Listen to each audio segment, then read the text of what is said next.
bilang hindi naman, ano ba, hindi po kayo Yusek, bilang isang legal na abogado lang po, at po masasabi nyo dito sa Keramil Madriaga na yung affidavit niya ay papasa sa ombudsman na pinapatunayan niya yung mga pangyayaring naganap noon na nagkakaabutan pala ng umabot ng bilyon. Ibig sabihin ba kung credible? Kung credible ba o ano po masasabi nyo?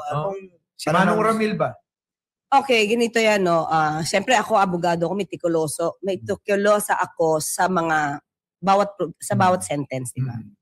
So, meron siya mga sinasabi doon na detalyado. Patungkol doon kung saan nilagay yung susi, nung nakita niya kung sino na ang nagpaandar ng sasakyan, sino na ang nagmaneho.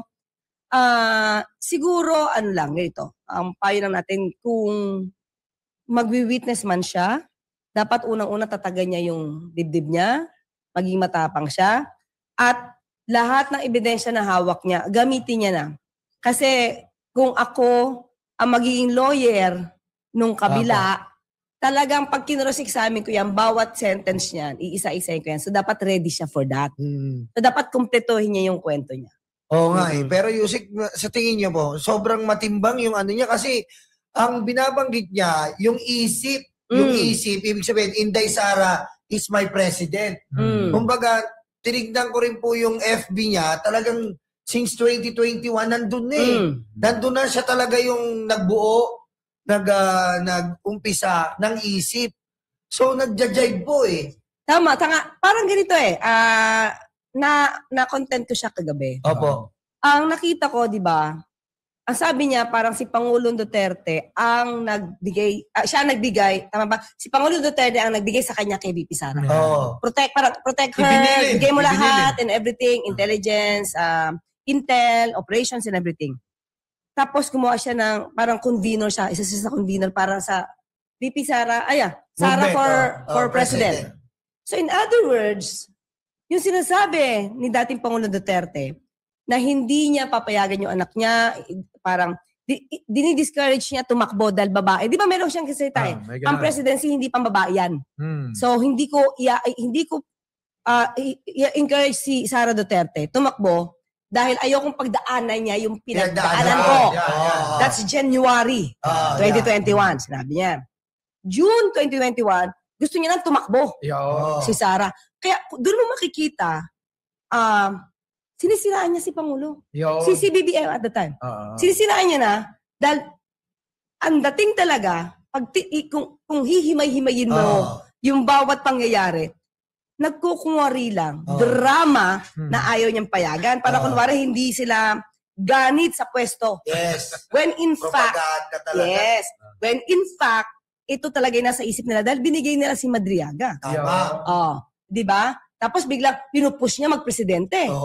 Nung umayaw, di ba galit na galit siya kay BBM? Siniraan niya. Kung ano-ano sinabi niya. Weak leader, everything. Ayan na, lahat na po. Di ba? Pero kasi ito yung naisip ko. Pakikorek ako ha, ito lang naman ang aking nasa isip. Nag-slide down ba si Sara Duterte? Nag-slide down ba siya maging VP? Pero ang balak is Gloria 2.0. I-take over. Para mas mahaba yun. Mas mahaba yung termino. Galing eh, no? Gloria style. Kasi may nakita ako eh. Yung pag-reactivate, tama ba? Pag-activate ng VP SPG, may sinabi siya eh, na tama lang, ina-acknowledge niya, kasi siya nag-request na i-activate ito. Dahil baka dumating yung time, that's June 2022, papanalo pa lang. Na kailangan niya ito dahil baka dumating yung time na magkaroon ng strained relationship ang presidente at vice president. So, ibig sabihin, andang-anda na. Anticipated? Andang-anda na yun, no? Kaya ka nagbuo ng ginto kala, ilan ba, 433? Oo, na security. But ako binabasa ko lang yung sentence na mga pangungusap niya. So, bakit mo naman iisipin, unity team nga kayo eh. Bakit mo naman iisipin na magkakaroon kayong strained relationship? Yes. Nasa isip mo na ba yan? Before pa? Matindi. Nawala sa isip ng Pangulo. Nakaset na yung kay Sara Duterte. Oh. At nakita natin yan sa bawat hearing sa Senado at Kongreso kung gaano ka-close at maging abogado si Aling Maliit kay Sara Duterte. At the time. At the time. Opo. Diba? So, hindi natin alam. Sabi ko, pwedeng mali ako. Pero, yun yung nakikita ko sa mga pangungusap na nabibitawan nila. So, ito bang ang aaway niya kay Pangulo? Ang Pangulo hindi naman nakikipag-away. Yung pang-aaway niya ba sa Pangulo or nagagalit sa Pangulo ay, sa start drama para magkaroon ng strained relationship. Yes. At gumawa ngayon itong si dating Pangulong Duterte ng issue sa maisog. Diba? At pumunta silang dalawa ni Amy. At tumatawa sila, pinagtatawanan habang tinatawag na bangag si Pangulong Bongbong. Sino ngayon ang bangag? Sa ICC. Pero may nurse ako nakita, hindi ko naman kilala. Pero nakita ko lang sa isang TikTok yata yun. Basta sa isang Reels. Nurse daw siya. Ang symptoms daw ng lulong ay wala kay Pangulo Marcos Jr. Kundi daw, according to her, nasa mga Duterte. Yan yung matanda na nurse, nurse po yan sa ibang bansa na yan ang trabaho. Mag-alaga ng, nako, nandito na si Senator Trillanes. Patindi to. Ito na. Nako. Tatayo lang muna kami. Tayo lang tayo. Magbigay galang. Magbigay galang sa ating idol. Pamano na ako. Ayun, sige po. Pinoy and Yolo. Sen, kamusta ang kalsada? Ano tayo ngayon Medyo inabot tayo ng Christmas rush. Buti po si Senator, tignan mo. Nung nakilala ko siya noong siguro mga 20 taon na nakakaraan, yan na yun Isa ako sa naka-check-in nun sa Okud nung nakita ko Ano ka? Di ba pa yung girlfriend ko noon? Pero kita mo, parang hindi nagbabago. Kaya po, nandito na po ang ating Senator Trillanes. Ang isa po sa mga instrumento ng pagkakaroon po ng pagbabago sa ating politika ngayon. Naging instrumento rin po dahil siya po ang talagang nagpakulong sa itlog ni Digong. Sen, di ba? Ewan ko, bakit, hayaan muna natin bumati muna si Senator.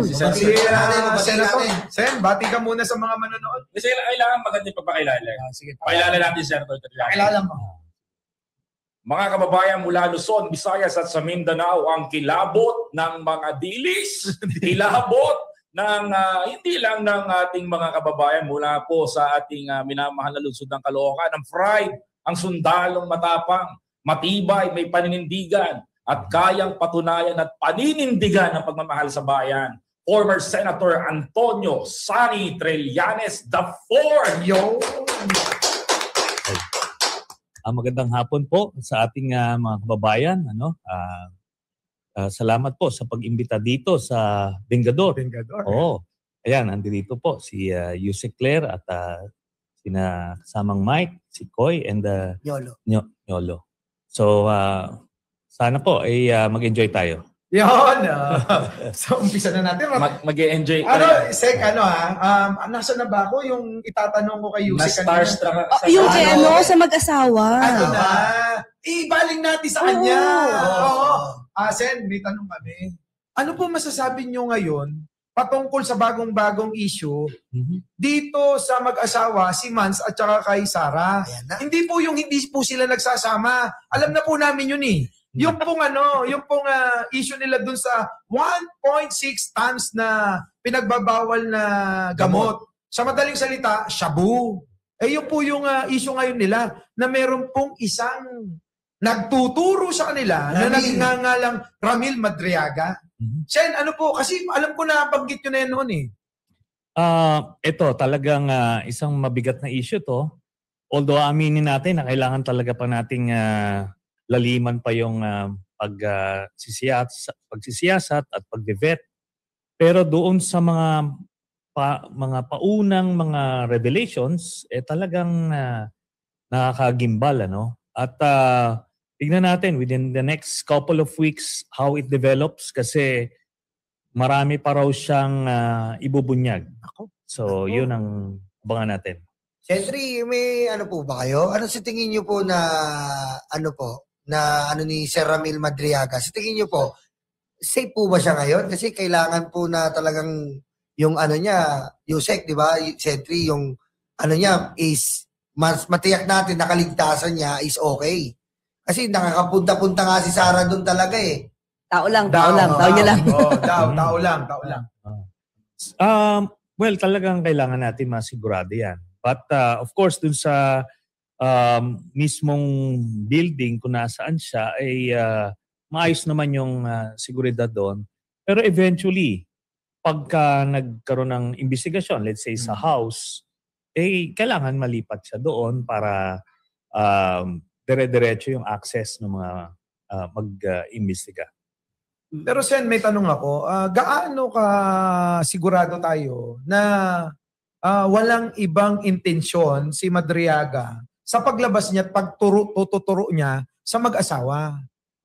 Kaya nga kailangan natin i-approach to very carefully, no? Hindi yung unang bungad yun na kagad.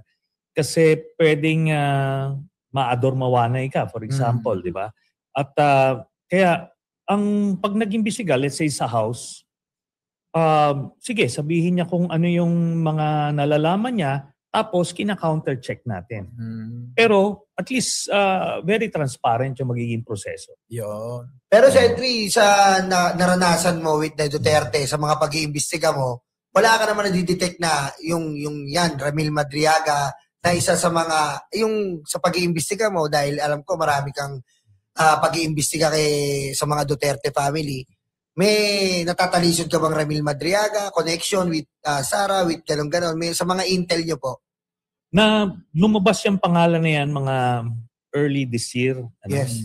Kasi yun nga, kumbaga nag-cross-check siya doon sa isang inimbisagahan kong case, yung tungkol doon sa yung importation ng shabu nung kay Mark Taguba. So meron ding doon nahagip doon. Pero alam nyo kasi nung panahon ni Duterte, ang dami nilang mga side deals, mga operasyon na ngayon pa lang natin nabubunyag yung Marcos administration. Grabe nga po Pero ninyo Sen, yung sino yun? Yung umako. Si Taguba. Inako niya yung kasalanan ng iba. Tapos po, naiisip lang din namin, minsan na pag-uusapan namin, ang kaso pala netong si Kuyang Ramil na Madriaga, itong ang nagtuturo sa mag-asawa, kidnapping. Meron ding di umano ayon sa sa mga usap-usapan sa mga GC, eto daw, siya daw po yung kumidnap doon sa pamilya nung si Taguba para aminin lahat yung kasalanan nung si Mans. We will have to check that, to validate that. Pero ang tinitignan namin na kaso niya, dahil parang nagkaroon sila ng conflict ni Harry Roque. No?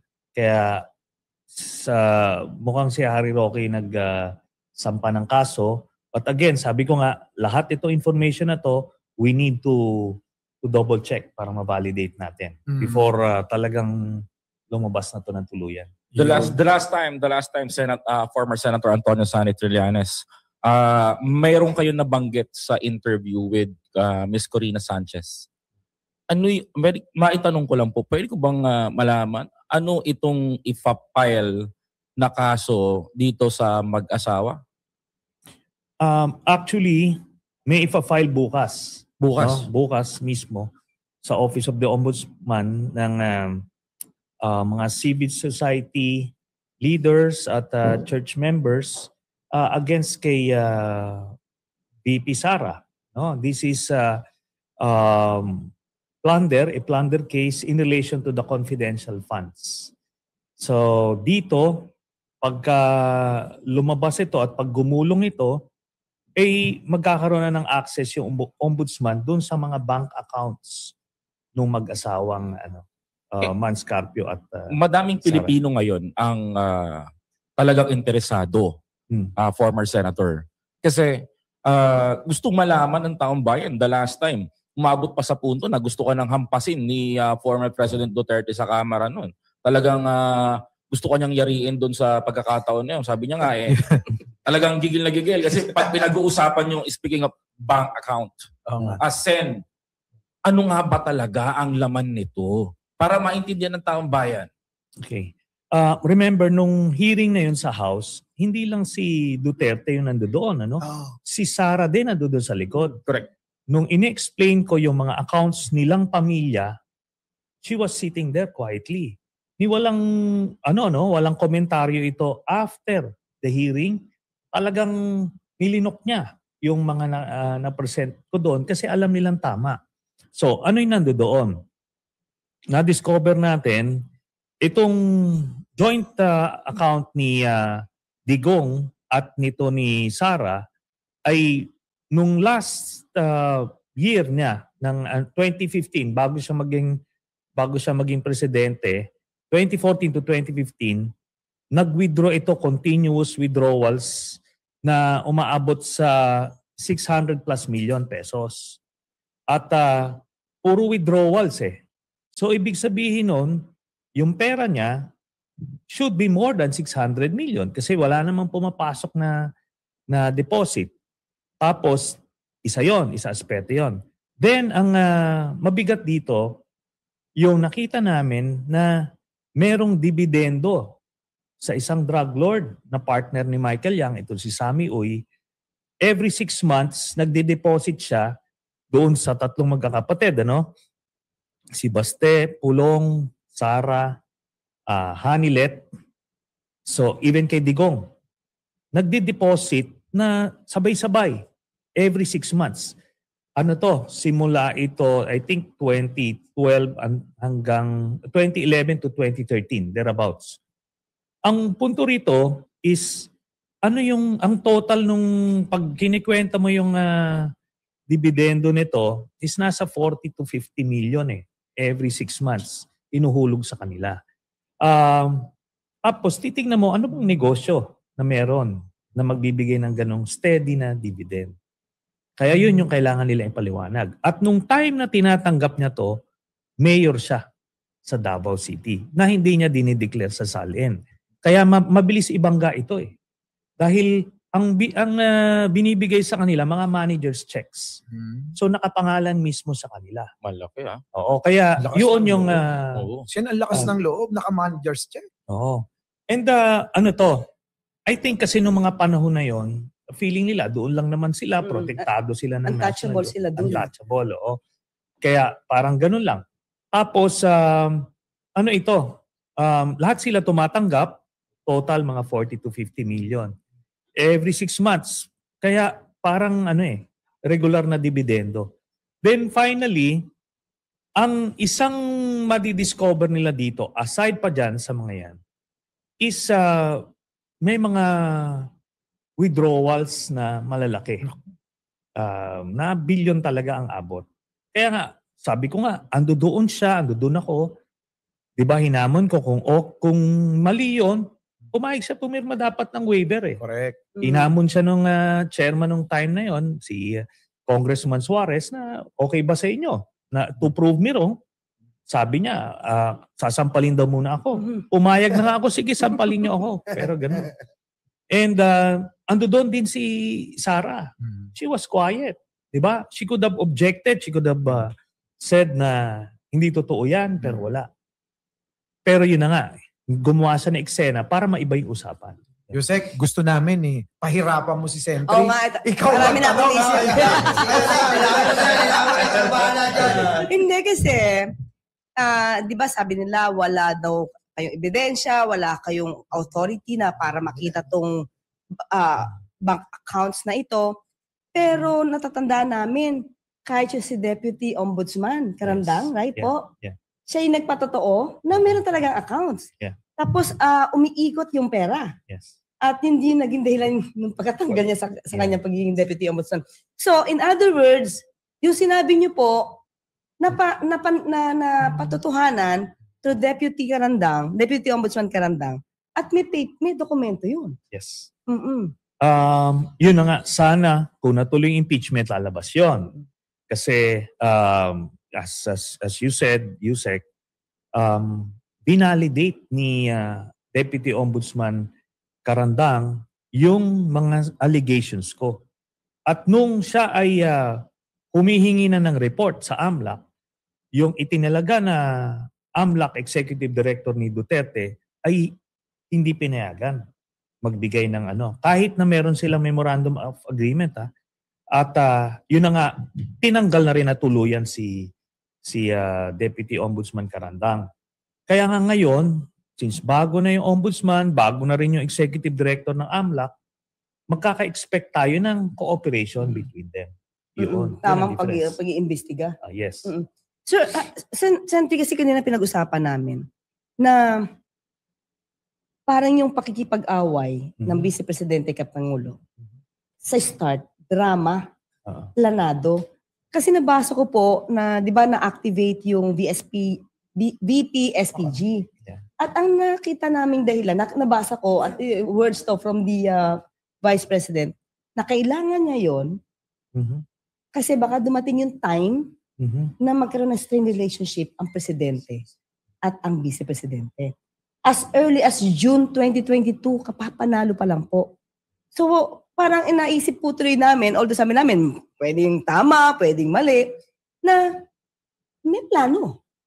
May plano na ito talaga mangyayari. Parang magiging Gloria 2.0 nga, kaya siya nag-Vice Presidente. So, tama po ba? Sentry, bigyan niyo po kami ng knowledge about this. Yung VP-SPG po ba talagang kinreate dahil pagka nagkaroon ng strained relationship yung Presidente at Pangulo, meron siyang sariling protection? Okay, let me backtrack a bit, Yusek Claire. At dadagdagan ko yung impormasyon na ibinigay ninyo. In fact, as early as nung nag-usapan sila na nung hinihikayat si VP Sara na maging Vice President ni President Marcos, noon pa lang ay sinasabi na mismo ni Sara na okay lang yung Vice President kasi yung marami naman daw pwedeng mangyari sa Presidente. Pwede daw malason, pwede mapatay, pwedeng magkasakit, marami. Nagbigay na siya ng insinuation ng ganon. At yun na nga mismo ang plano.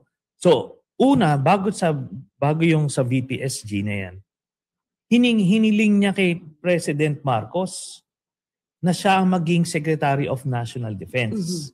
Kasi precisely gusto niyang hawakan yun para kung kailangan niya ng patalsikin si President Marcos, nasa kanya na yung pwersa.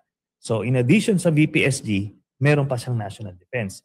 Kaso nga, buti na lang, siyempre, nakutuban din niya ni President Marcos, kaya hindi sa kanya ibinigay yung DND at nilagay siya sa DepEd. Na yun na nga, nakita naman natin na hindi naman nag-perform. Tapos, humingi ng confidential funds. So, ganun po yun. So, in other words talaga, na meron ng parang intel in a way, na gano'n talaga yung plano. Yes.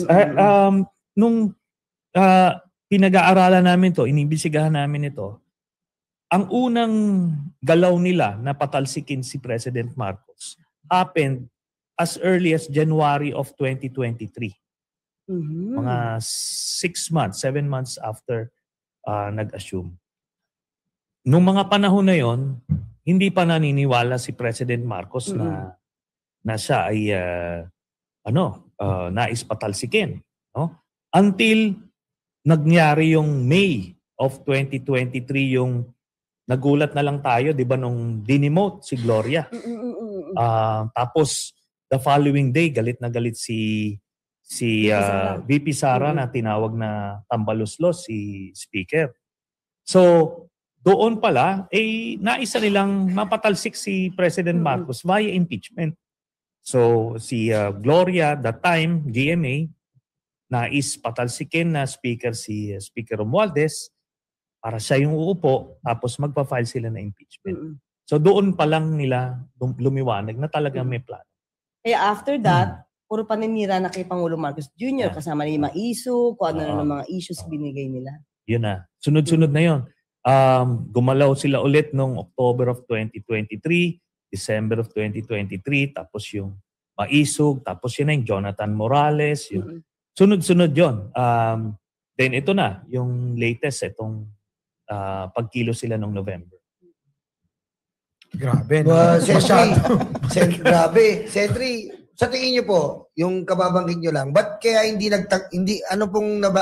feel niyo, ba't hindi nagtagumpay talaga yung mga malalaking destabilization nila ngayon na malalaking tao na talaga ang kinuha nila para with Saldico, with Singson. Ano pong sinama pa kamo yung kapatid, si kamukha ni Norman Mangusin.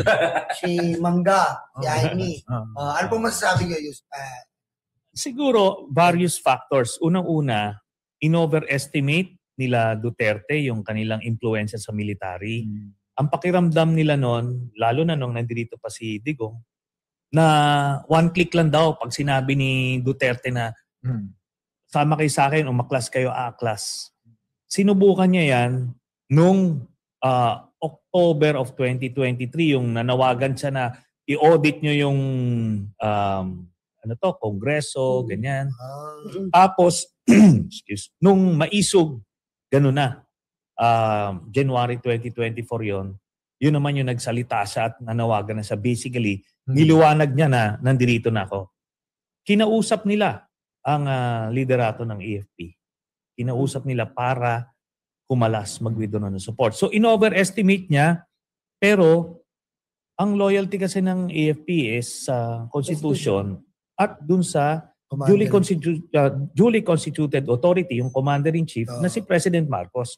Nung nagretiro na siya as President, as Commander-in-Chief, hindi niya nabit-bit yung loyalty as he expected. So, na-overestimate niya yon. At the same time, na-underestimate din nila si President Marcos. Ina-assume nila na weak leader, na susuko lang, bibigay. So, yun ang two major factors na I think na kung bakit hindi nagtagumpay yung mga galaw na yun.